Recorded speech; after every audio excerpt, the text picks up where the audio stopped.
Welcome to this episode of Coffee Time Doodles. Today we are painting Johnny Silverhand from Cyberpunk, and we are gonna be gushing over Keanu Reeves a lot, probably.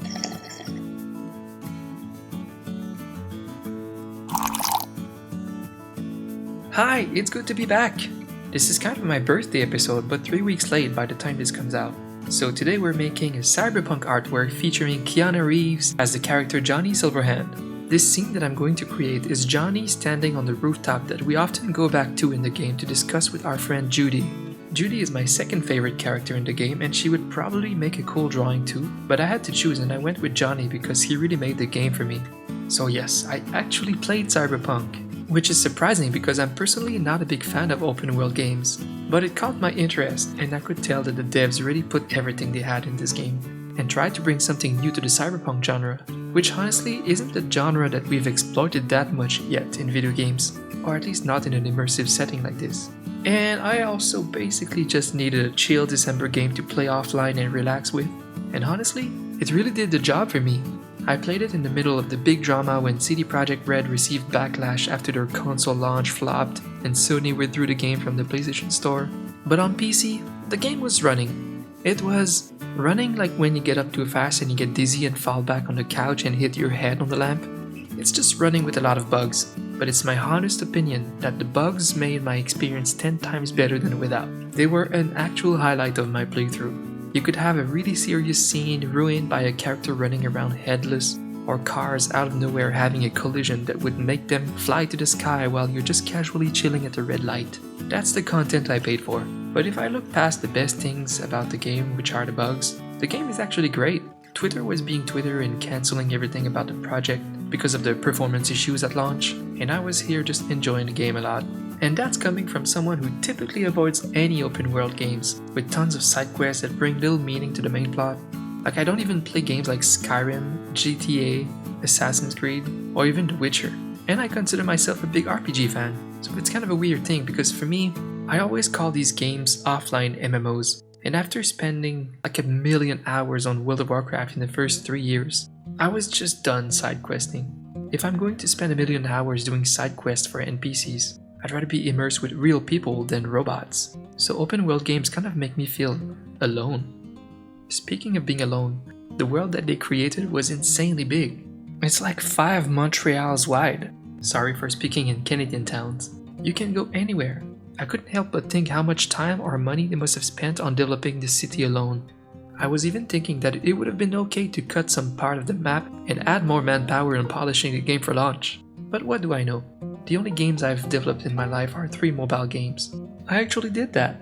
So the development cost of Cyberpunk was $330 million if we convert the Polish currency in USD. 209 million of this amount are marketing costs. Isn't that insane? This is how much marketing is important in game development. If no one is excited for your game, nobody will buy it.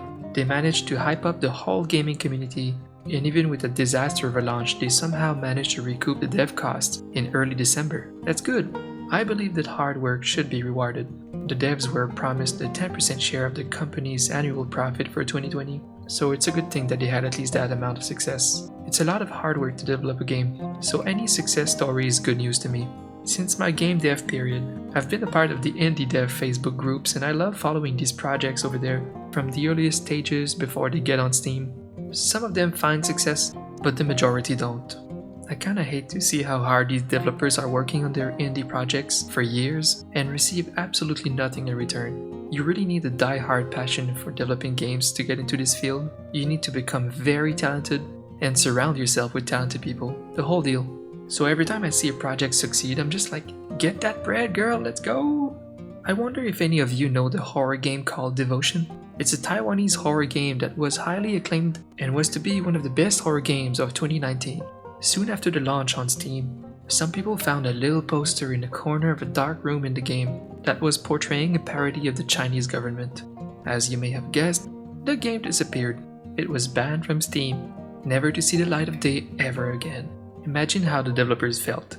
They worked their ass off to make a successful horror game just to see it get deleted and not generate any money, only because of a joke left in the game accidentally. Yeah, that sucks. So back to Keanu Reeves. Oh, right.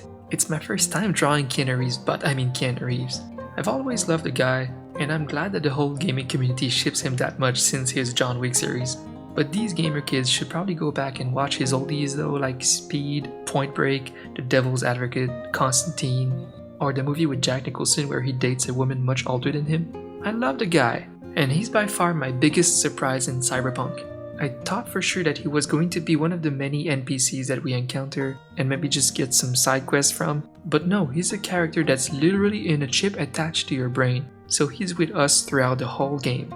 I've never spent this much time with Keanu Reeves. It's a dream come true, spending so much time with my man crush. This game is literally Keanu Reeves' BFF simulator. I mean, you even get to go on a roller coaster ride with Keanu, or you sit down with a beer and have bro moments talking about girls and dating life. So if you grew up being a fangirl of Keanu Reeves watching his romance movies like A Walk in the Clouds or The Lake House, this is a game for you. This is my review, send tweet. So I ended up clearing every single side quest in the game. Yeah, maybe I should stay away from open world games, I told you. The only reason this wasn't a gigantic waste of my time was because I was spending alone time with my Keanu. It was a great time, Keanu. You know, when I grew up, I knew you mostly as my older sister's idol. She loved your romance movies. She probably wished she was your Sandra Bullock and was able to drive that bus full speed to her bedroom. But you quickly grew on me as not just a teenage girl idol, but a passionate, humble, and talented actor. When you played alongside Al Pacino in The Devil's Advocate, you caught my attention. And when you played in Constantine, more badass devil fighting stuff, you know I like this stuff. You know me, Keanu. And then you stole from Will Smith the role of Neo in The Matrix, because that was your time to shine, to rise to the top, and capture not only the teenage girl's heart, but this time, the boys too. And after you avenged your cute little dog in John Wick, now, I wish to be your Sandra Bullock. So, it's time for a little personal update. We're already in March at the launch of this video. I haven't been posting a lot. In fact, I haven't been active on YouTube or on my streams since early November. I have been going through some trouble with my health. It turns out that I've had the wrong diagnosis of my condition for a while, and I was taking medication for the wrong thing. But thankfully, I made some moves. I was referred to a new doctor that gave me the proper medication for Crohn's. So I've been on these new meds for 3 weeks now, and I'm already seeing a difference. I don't even care about the pain that I had. The pain is nothing. I can take the pain, who cares about the pain? But I just want my energy back. I've been so excited for this year about my YouTube channel, but I haven't been physically able to put out content. But we're feeling better now, and I think we're gonna have a great freaking year and pop off with the Coffee Time Doodles and the future projects. I'm allowing more time per week to create videos from here on, so let's see how this goes. Alright, so to follow my content you can find me on Twitter, and I stream on Twitch about 3 days a week. I hope to see you there. So that's it for today. I hope you enjoyed this little episode and my Keanu artwork, and I'll see you next time.